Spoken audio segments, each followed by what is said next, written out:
Sesuatu yang paling menyedihkan adalah saat kita sudah memiliki uang dan kita kehilangan orang yang kita sayang. Ini terjadi pada saya pribadi, kenapa saya bisa menguatkan kalian semua. Waktu itu adalah saya jagain ayah saya posisi sakit. Saya jagain ayah saya itu kurang lebih 2 bulan. Jadi ayah saya sakit, saya pulang Indonesia 2 bulan, dan ayah saya sehat kembali.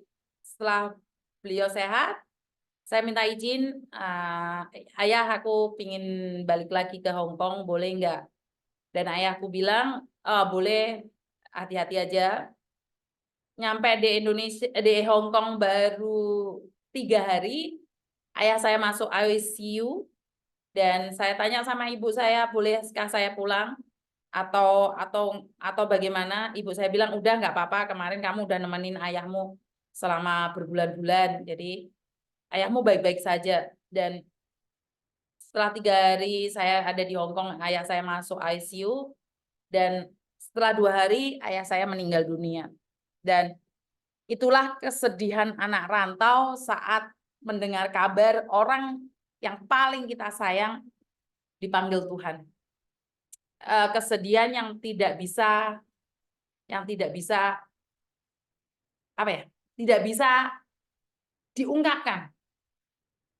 Saat orang tua kita meninggal dunia, itu saya tidak bisa menggambarkan seperti apa dan bagaimana luka ya. Saya pernah mengalaminya. Kenapa? Saya tidak pernah marah sama siapapun saat mendengar kabar orang tuanya meninggal dunia. Saya pribadi memberikan mereka ruang dan waktu untuk menenangkan diri mereka sendiri. Karena paham nggak sih Mbak? Karena orang yang disayang meninggal dunia, kita itu pikirannya sudah ngeblank. Saat dapat kabar itu, saya nangis sejadi-jadinya, nggak kerja 1 hari. Di hari keduanya, ibu saya telepon dan mengatakan, bangun, cuci muka, dress up, pekerjaanmu menunggumu. Yang pergi biarlah pergi, tapi kamu harus tetap melanjutkan perjuangan hidup ini. Ayahmu sudah tenang di sana. Jika kamu terus meratapi dan kamu terus menangis, ayahmu juga akan sedih melihatmu.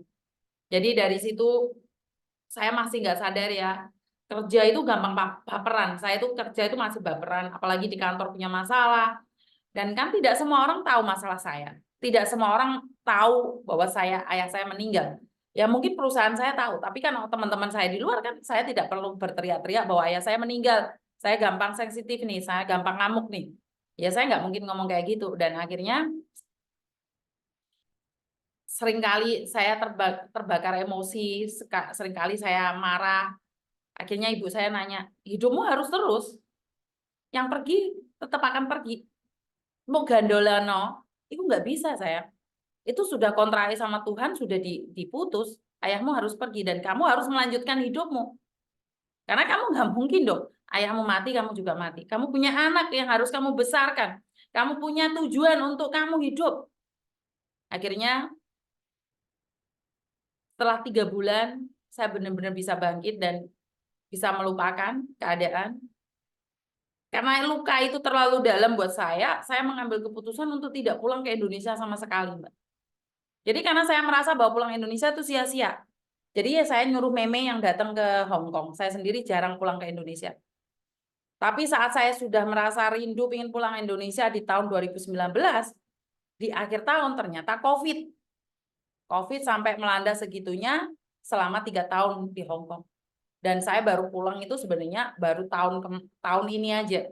Jadi sudah berapa tahun saya tidak pulang, 7 tahun.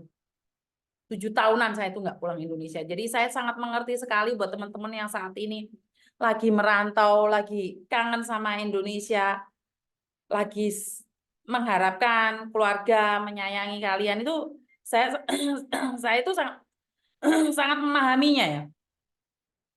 Karena itu teman-teman, sekali lagi buat kalian yang saat ini masih punya keluarga utuh, bapak ibumu masih ada, telepon mereka dong. tanyakan kabar mereka, apakah mereka baik-baik saja. Eh, sampaikan salam rindu saya pada Bapak Ibumu. Jangan dibentak-bentak Bapak Ibumu, karena kalau sudah tidak ada, kamu akan menyesal. Dan buat kalian semua yang sudah ditinggalkan Bapak Ibu kalian, semoga diberikan ketabahan dan hidup ini harus lanjut, karena kamu masih punya tanggung jawab atas dirimu dan keluargamu dan hidupmu. Jadi buat bapak saya, buat ayah saya yang ada di surga saat ini, dan buat ayah-ayah kalian dan ibu-ibu kalian yang sudah dipanggil Tuhan dan yang ada di surga, semoga kita tetap bisa berjuang dan melanjutkan perjalanan hidup kita dengan cara kita, versi kita.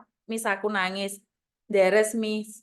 Saya kalau lihat kakek langsung brebes Miss, walau di jalan. Jadi sepertinya aku nengok mama aku sembuh, balik 5 hari, mama aku meninggal. Kalau bapak meninggal, aku masih cuti pas di rumah. Udah nih teko Miss. Bener nggak? Ini bukan saya, berarti bukan saya aja yang merasakan ini ya.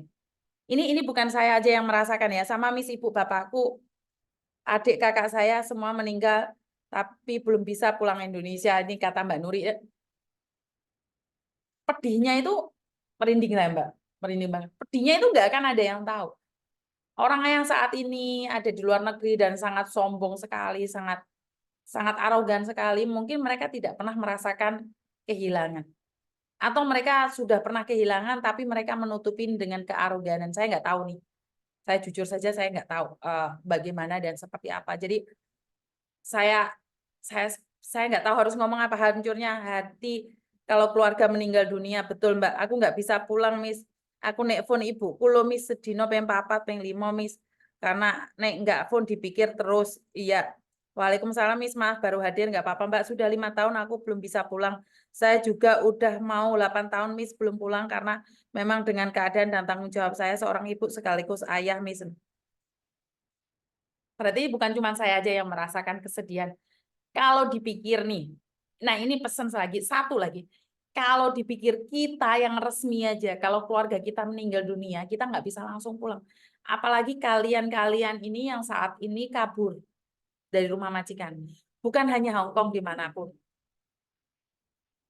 Bagaimana jika keluargamu ada yang sakit dan meninggal dunia, kamu nggak bisa pulang? Ini prosesnya panjang kali lebar. Maka dari itu buat teman-teman yang ada di Hong Kong, yang kaburan, cepat menyerahkan diri dan pulang Indonesia, cari negara lain untuk bekerja di tempat lain. Jika kalian masih sehat, kalian masih bisa pulang dengan selamat. Bagaimana jika kalian pulang tinggal nama? Apa yang ada dalam pikiran kalian? Saya nggak bisa berasumsi harus seperti ini, kita hidup itu pasti sehat terus, tidak. Jadi ini himbauan buat teman-teman yang lain yang ada di Hong Kong, kaburan, dan kalian masih sehat. Jika kalian sudah mengumpulkan uang, kalau bilang cukup, kita selalu kurang, Mbak. Bukan cuma sampean saya juga. Tapi lebih baik kumpulkan uang dan buat keluarga yang ada di Indonesia, bijaklah memakai uang saudaramu yang ada di luar negeri, dan nggak bisa ngomong saya. Dan jangan sampai sakit di perantauan, karena kamu itu sendiri. Sebaik-baiknya temanmu, kamu itu sendiri. Sebaik-baiknya saudaramu, kamu sendiri. Nggak ada yang akan bisa menolong kamu. Jadi buat teman-teman yang saat ini merantau, yang ada di Hong Kong khususnya, yang kaburan, jika uangmu sudah cukup, pulanglah. Ibumu nungguin kamu. Ayahmu nungguin kamu. Nah ini baper saya nggak bisa ngomong lagi. Saya sudah nggak bisa ngomong.